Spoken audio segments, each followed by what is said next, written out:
Welcome to 30 minutes. AP Telangana మధ్యలో కేంద్రం మరో వివాదం రాజుకుంది. నీళ్ల పంచాయతీ తెగనేలేదు. ఇప్పుడు విద్యుత్ వార్ జరుగుతోంది. రెండు రాష్ట్రాల మధ్య కరెంట్ కాంట్రవర్సీ కొత్తదేం కాదు. దాదాపు 5 ఏళ్లుగా నానుతూనే ఉంది.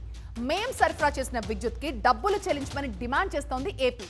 మీకు ఇవ్వాల్సినవి పోగా మీరే మాకు బాకీ పడ్డారు, వాటి సంగతి ఏంటంటూ నిలదీస్తోంది తెలంగాణ. ఇప్పుడు సెంటర్ సీన్ లోకి దిగింది. తర్వాత ఏం జరుగుతుంది అన్నది చూద్దాం.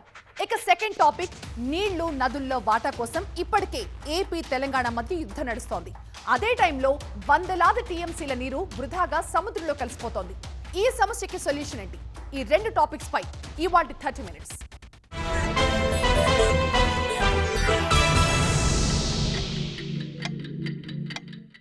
తెలుగు రాష్ట్రాల మధ్య చాలా వివాదాలే ఉన్నాయి. విడిపోయి 8 ఏళ్లు గడుస్తున్నా ఎక్కడ వేసిన గొంగళి అక్కడే అన్నచందంగా ఉంది పరిస్థితి. ఉమ్మడి ఆస్తులు, ఉద్యోగుల పంపకం, జలజగడం, ఇలా ఎన్నో అంశాలు ఇప్పటికీ పరిష్కారం కాలేదు. ఇప్పట్లో అయ్యే పరిస్థితి కూడా కనిపించడం లేదు. ఈ పంచాయతీలు తేల్చని మహాప్రభు అంటూ రెండు రాష్ట్రాలు కేంద్రానికి లెక్కలేనన్ని సార్లు మొరపెట్టుకున్నాయి. రాజకీయ అంశాలు కూడా ముడిపడున్నాయి కాబట్టి ఎవరి ప్రయోజనాలు వాళ్ళు చూసుకోవాలి. కాబట్టి ఈ ఇష్యూని సాల్వ్ చేయడం అంత ఈజీ కాదు. సరే, ఇదో నెవర్ ఎండింగ్ సబ్జెక్ట్. అయితే ఈ లిస్టులోకి లేటెస్ట్ గా మరో పంచాయతీ చేరడమే అసలు సమస్య. ఈ వివాదానికి కేంద్ర ప్రభుత్వం పాత్ర ఏమిటి? కేంద్రమే కదా ఈ విభజన చేయటం, ఇవన్నీ చేయటం అనే అనుకుంటే కేంద్రానికి రాష్ట్రాల మధ్య తగాదాలు ఉంటే చాలా ఆనందపడతారు. అది కూడా రాష్ట్రాల్లో ఆ పార్టీకి సంబంధం లేని ప్రభుత్వాలు ఉంటే ఇంకా ఆనందపడతారు. ఎందుకంటే ఒక పెద్ద మనిషి తరగా మేము తగులు తీర్చడానికి వచ్చాం, ఈ తగులు తీరుస్తాం, అందువల్ల ఈ రాష్ట్ర ప్రజలు, ఈ రాష్ట్ర రాజకీయ పార్టీలు మాకు కొద్దిగా సాయం చేయండి అని చెప్పుకోవడానికి తప్ప దీంట్లో ఏం లేదు. ఒక రెస్పాన్సిబుల్ బాధ్యత గల సెంట్రల్ గవర్నమెంట్ ఏ దేశంలో ఏం చేస్తుందంటే ఆ రాష్ట్రాల్లో తగాదాలు లేకుండా చూసుకుంటారు. ఎందుకంటే రాష్ట్రాల మధ్య తగాదా దేశానికి నీరసం చేస్తుంది, వీకెన్ చేస్తుంది, అది అందరికీ తెలుసు. కానీ మన ప్రభుత్వాలు మన దేశంలో చూసేది ఏంటంటే ఈ తగాదాలు రాష్ట్రాల మధ్య జరిగితే పట్టించుకోకుండా, చట్టాలు తీసుకురాకుండా, ఒక డిసిప్లిన్ తీసుకురాకుండా సెంట్రల్ గవర్నమెంట్ పూచి మాత్రం పూర్తిగా ఉన్నది. కేంద్రం నుంచి తెలంగాణకి ఒక లెటర్ వచ్చింది. 30 రోజుల్లో ఏపీకి 6,756 కోట్లు చెల్లించాలి అన్నది ఆ లేఖ సారాంశం. ఇక్కడే వివాదం రాజుకుంది. తెలంగాణ ప్రభుత్వం దీనిపై తీవ్ర అభ్యంతరం వ్యక్తం చేస్తోంది.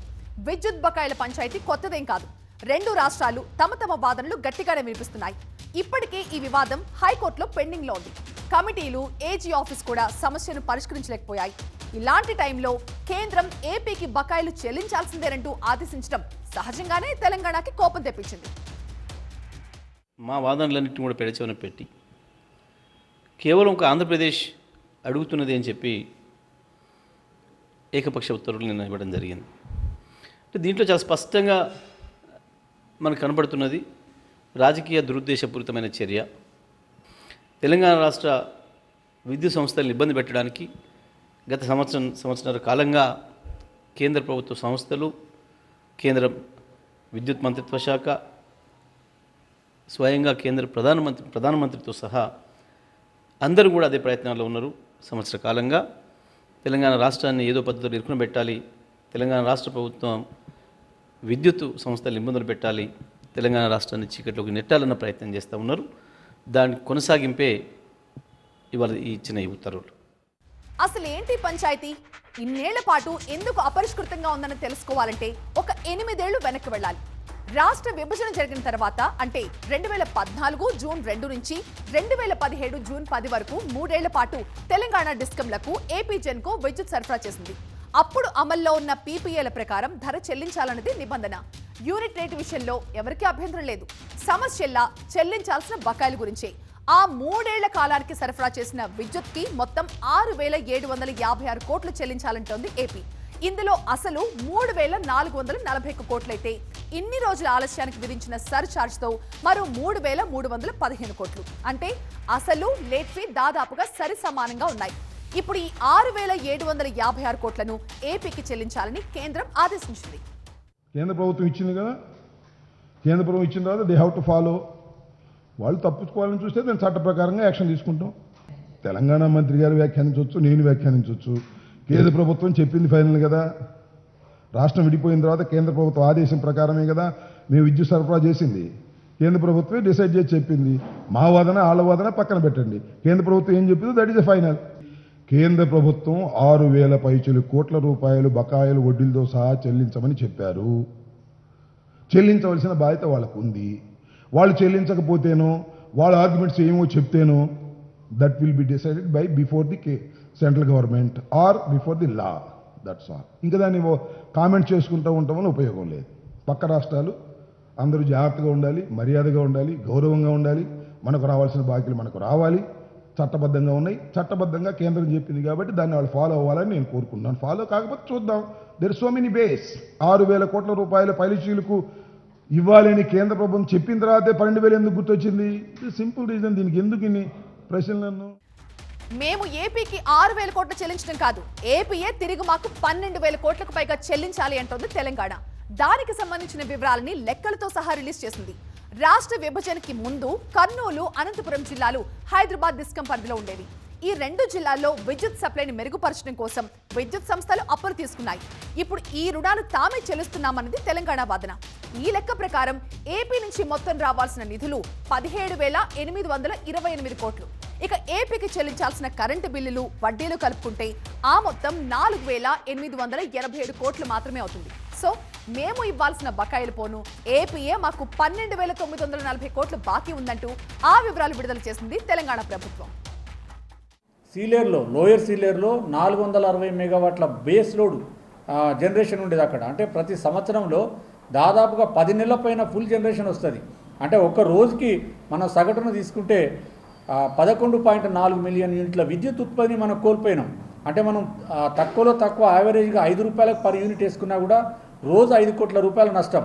రోజు 5 కోట్ల రూపాయలు మనం నష్టపోయి ఆ ప్రాజెక్టుని ఇలా తెలంగాణలో ఉన్న 7 మండలాలను ఆంధ్రప్రదేశ్లో కలపడం వల్ల ఆ ప్రాజెక్టును, మంచి ప్రాజెక్టును మనం కోల్పోయినాం. అది పెద్ద భారీ నష్టం. ఈ రోజు వరకు లెక్కేసినా కూడా 14,000 కోట్ల రూపాయలకు పైన మనం ఆ విద్యుత్ ఉత్పత్తిని మనం కోల్పోయినాం. మళ్ళీ అందులో ఆ థర్మల్ బేస్డ్ కాదు. థర్మల్ విద్యుత్ అంటే మనకు ఖర్చు ఎక్కువ, కానీ హైడల్ విద్యుత్ మనం కోల్పోయినాం. అసలు విద్యుత్ ఉద్యోగుల పంపకాన్నే పూర్తి చేయని కేంద్ర ప్రభుత్వము ఇలాంటి సింగిల్గా యూనిలాటరల్గా ఆర్డర్లు ఇవ్వడం అనేది మంచిది కాదనేది ఈ తెలంగాణ విద్యుత్ ఉద్యోగుల సంఘం తరఫున పూర్తిగా వ్యతిరేకిస్తున్నాము. మాకు బకాయిలు రావాలని ఏపీ చెప్తోంది, తెలంగాణ కూడా అదే చెప్తుంది. 2 రాష్ట్రాలు ఇప్పటికే అనేక సార్లు కేంద్రానికి లేఖలు కూడా రాశాయి. ఈ మధ్య ఏపీ సీఎం జగన్ ఢిల్లీకి వెళ్ళినప్పుడు ప్రధాని మోదీతో పాటు కేంద్ర విద్యుత్ శాఖ మంత్రి ఆర్కే సింగ్ దగ్గర కూడా ఈ అంశాన్ని ప్రస్తావించారు. ఇది జరిగిన వారంలోపే కేంద్రం నుంచి ఆదేశాలు వచ్చాయి. The power system in Andhra Pradesh and also the huge outstanding dues which Telangana has to pay to Andhra Pradesh. Both of these were discussed. So we discussed this and we'll address all the issues which the Chief Minister has raised. As far as the Telangana thing is concerned, the ministry has examined this and currently the file is with the Solicitor General, but I have assured him that we shall decide absolutely quickly. కేంద్రం ఆదేశాలపై తెలంగాణ అభ్యంతరం చెప్తోంది. మా వాదనలు వినకుండా, పరిగణలోకి తీసుకోకుండా ఏకపక్షంగా ఎలా నిర్ణయం తీసుకుంటారని ప్రశ్నిస్తోంది. ఇక ఇదే ఇష్యూపై సీఎం కేసీఆర్ కూడా రంగంలోకి దిగారు. దీన్ని ఎలా ఎదుర్కోవాలనే అంశంపై అధికారులతో రివ్యూ కూడా చేశారు. న్యాయ పోరాటానికి సిద్ధమవుతోంది. ఇక్కడే మరో విషయం కూడా గుర్తు చేస్తోంది తెలంగాణ ప్రభుత్వం. 10 రోజుల క్రితం కేంద్ర విద్యుత్ సంస్థలకి బకాయిలు చెల్లించాలంటూ ఓపెన్ మార్కెట్లో క్రయ విక్రయాలు జరపకుండా నిషేధం విధించింది. ఎలాంటి బాకీ లేమంటూ లెక్కలతో సహా వివరించిన తర్వాత బ్యాన్ ఎత్తేశారు. ఇప్పుడు ఏపీకి బకాయిలంటూ మరొకసారి కక్ష సాధిస్తోందని ఆరోపిస్తోంది తెలంగాణ. తెలంగాణకు ఆంధ్రప్రదేశ్ విద్యుత్ సంస్థలే బకాయిలున్నాయని చెప్పి కూడా వాళ్ళు ఒప్పుకొని సంతకాలు పెట్టడం కూడా జరిగింది. ఇటువంటి పరిస్థితుల లోపల కేంద్ర ప్రభుత్వము నిన్న అకస్మాత్తుగా ఆదేశాలు ఇవ్వడం ఏదైతే ఉందో అది పూర్తిగా అసమంజసము, కక్షపూరితం కూడా. పవర్ ఫైనాన్స్ కార్పొరేషను, ఆర్ఈసీలు మంజూరు చేసినటువంటి రుణాలను కూడా ఈ మధ్యన నిలిపివేసినారు. అంటే కేంద్ర ప్రభుత్వము, REC, power finance corporation, Indian electricity exchange మరియు ఇతర అన్ని ఆర్థిక మూలాల మీద, తెలంగాణకు సంబంధించినటువంటి అన్ని ఆర్థిక మూలాల మీద ఎందుకో దెబ్బ కొడుతున్నట్టుగా ఇది అనిపిస్తూ ఉన్నది. ఈ విద్యుత్ పంచాయతీలపై ఏపీ ఇప్పటికే దివాలా చట్టం కింద జాతీయ కంపెనీ లా ట్రిబ్యునల్లో కేసు వేసింది. ఆ తర్వాత దాన్ని వెనక్కి తీసుకుని తెలంగాణ హైకోర్టును ఆశ్రయించింది. ఈ వివాదం కొనసాగుతూ ఉండగానే కేంద్రం మధ్యలో ఎంట్రీ ఇచ్చింది. విభజన చట్టంలోని సెక్షన్ 92 ప్రకారం ఏపీకి బకాయిలు చెల్లించాలంటూ ఆదేశించింది. సో తెలంగాణ వర్సెస్ కేంద్రం వయా ఏపీ మీదుగా జరుగుతోందన్న వాదనలు కూడా వినిపిస్తున్నాయి. ఇప్పటికైనా కేంద్ర ఎందుకంటే ఇది ఆల్రెడీ హైకోర్టులో కేసు వేసి విత్డ్రా చేయడం జరిగింది, ఎన్సీఎల్టీలో కేసు వేసి విత్డ్రా చేయడం జరిగింది. సో కోర్టు ద్వారా వచ్చుంటే కొద్దిగా న్యాయంగా వచ్చి ఉండేదేమో. బట్ ఇప్పుడు సెంట్రల్ గవర్నమెంట్ ఏదైతే ఉందో కొద్దిగా పొలిటికల్ యాంగిల్ కూడా ఉన్నట్టు మాకు అనిపిస్తుంది. ఎందుకంటే కేంద్ర రాష్ట్ర సంబంధాలు అంతా సజావుగా లేవు కాబట్టి ఈరోజు తెలంగాణ రాష్ట్ర ప్రభుత్వాన్ని ఇబ్బంది పెట్టాలన్న ఉద్దేశంతోనే ఇప్పుడున్న పరిస్థితుల్లో కేంద్ర ప్రభుత్వం ఈ యొక్క నిర్ణయం తీసుకుందేమో అని చెప్పేసి మాకైతే అనిపిస్తుంది. డెఫినెట్గా కేంద్ర ప్రభుత్వం దీన్ని రీథింక్ చేయాలని చెప్పేసి మేము కోరుతున్నాం. ఈ పవర్ వార్ అయితే ఇప్పట్లో తేలే అవకాశాలు కనిపించడం లేదు. ఎందుకంటే కేంద్రం ఆదేశాలపై ఖచ్చితంగా కోర్టుకు వెళ్లే ఆలోచనలో ఉంది తెలంగాణ ప్రభుత్వం. మరి న్యాయస్థానాలు ఏం చెప్తాయి, ఆ తర్వాత ఏం జరుగుతుంది, ఈ విద్యుత్ వివాదం ఇంకా ఎన్ని రోజులు జరుగుతుందన్నది చూడాలి.